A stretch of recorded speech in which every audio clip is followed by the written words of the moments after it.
Welcome to Illuminati Silver. We tell you the truth about silver. Today is Wednesday, the 16th of Feb 2022, and we're producing our regular morning gold and silver price update together with economic data and geopolitical news. Gold and silver have begun their rise again after yesterday's dramatic fall, and we can see that equities are on a tear, except for the United Kingdom, where inflation has risen higher than anticipated. So let's take a look.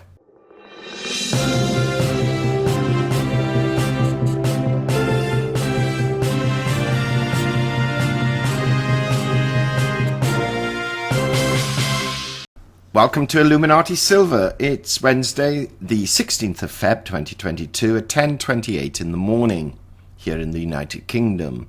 I don't know if you can hear, but the weather is absolutely blustery beyond redemption. In fact, all of the furniture on our veranda has moved to the other side, some 80 feet. And I am at the top of the building, and you can almost, not quite, but almost feel its sway. Such is the ferocity of the wind. However, it looks like a lot of ferocity in the news has begun to dissipate. In yesterday's video, we highlighted the fact that gold and silver prices fell simply because the Russian threat against Ukraine appeared to be abating, although there's still no guarantee yet. We have some more good news today. Europe heads back to normal as Germany joins end of COVID curbs. Have a look at that in a moment. Another bit of good news, is that UK inflation overshoots and adds to the brutal cost of living squeeze. Yes, this transitory inflation rate is proving a devil to remove. And for those involved in cryptocurrency assets, they threaten financial stability, according to a top regulator. So let's take a look at Europe, very briefly. Europe looks to be leaving the pandemic behind, with Germany poised to join other countries in unwinding restrictions that have disrupted life in the region for 2 years. Most of Germany's COVID curves will be rolled back in 3 stages by March 20th, according to a proposal prepared by Chancellor Olaf Scholz's office for a meeting with regional leaders on Wednesday. Austria and Switzerland are planning similar steps, and the Netherlands announced late on Tuesday that it will lift controls on people and businesses starting on Friday. Once the global epicenter of the crisis, Europe is looking to return to something close to normal. The shift is being helped by relatively high vaccination rates and milder symptoms caused by the Omicron variant, even if infection rates remain near peak levels in some countries. Isn't it marvellous how they can, on a whim, decide it's over? High inflation in the UK. UK inflation unexpectedly accelerated for a 4th straight month in January, highlighting a cost of living crisis that sets to worsen dramatically this year. Annual price growth rose to 5.5%, a new 30-year high. And those in the States will remember just a week or so ago, the CPI rate there was at 7.5%, driven by clothing and footwear, the Office for National Statistics said on Wednesday. Both economists and the Bank of England had expected inflation to remain unchanged at 5.4%. An index that excludes volatile items quickened to a record 4.4%. Figures raised the stakes for the Bank of England, with investors not ruling out a 50 basis point interest rate increase in March. Now remember, we had one in January, another in February. Now they're talking about the potential of a third one in March. Crypto assets threaten financial stability. Global financial regulators said digital assets could soon threaten global financial stability due to their scale, structural vulnerabilities, and increasing interconnectedness with the traditional financial system. Areas of concern include the use of leverage, technological fragilities, and liquidity shortages. The report noted concerns such as low levels of investor and consumer understanding of crypto assets, plus risks of money laundering, cybercrime, and ransomware. Sure, the crypto-verse will be out, calling them conspiracy theorists. Higher clothing prices push living costs up again.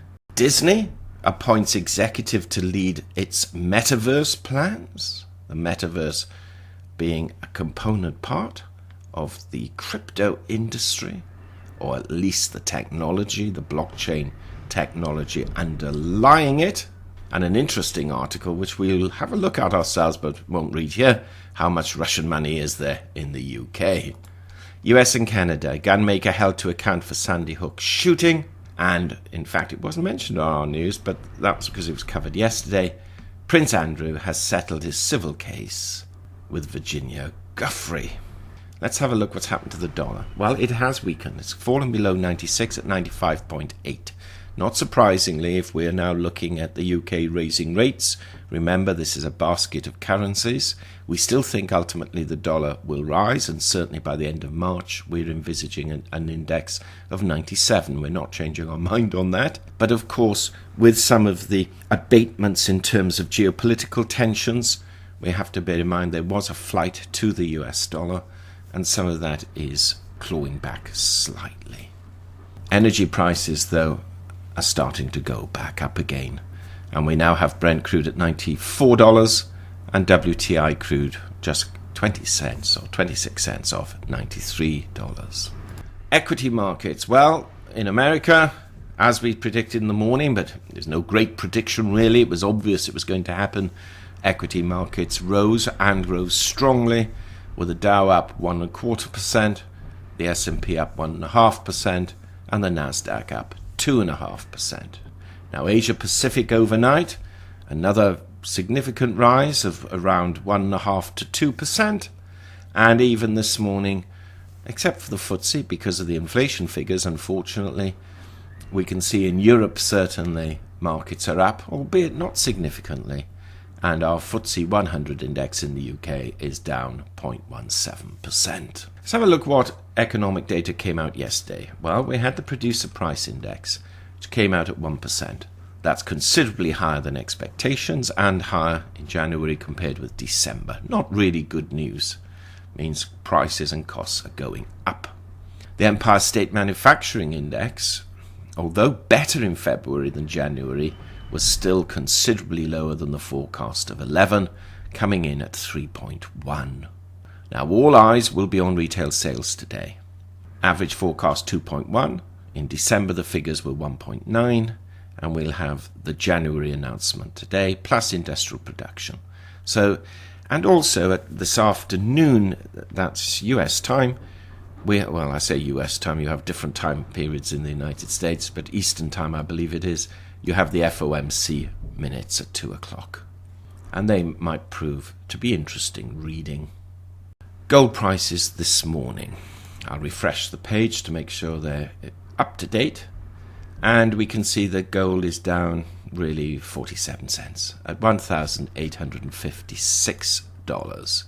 If we take a look at it since the opening, it closed on Friday at $18.59. It's now just down $3 on that opening. You can see it dipped initially, then rose significantly yesterday, and then fell crashingly back here because of the announcement about the Russian retrenchment, and it's starting to climb back up again. If we look at silver I think is performing a little better. Yes, silver is up 9 cents today. You can see this chart from its low yesterday.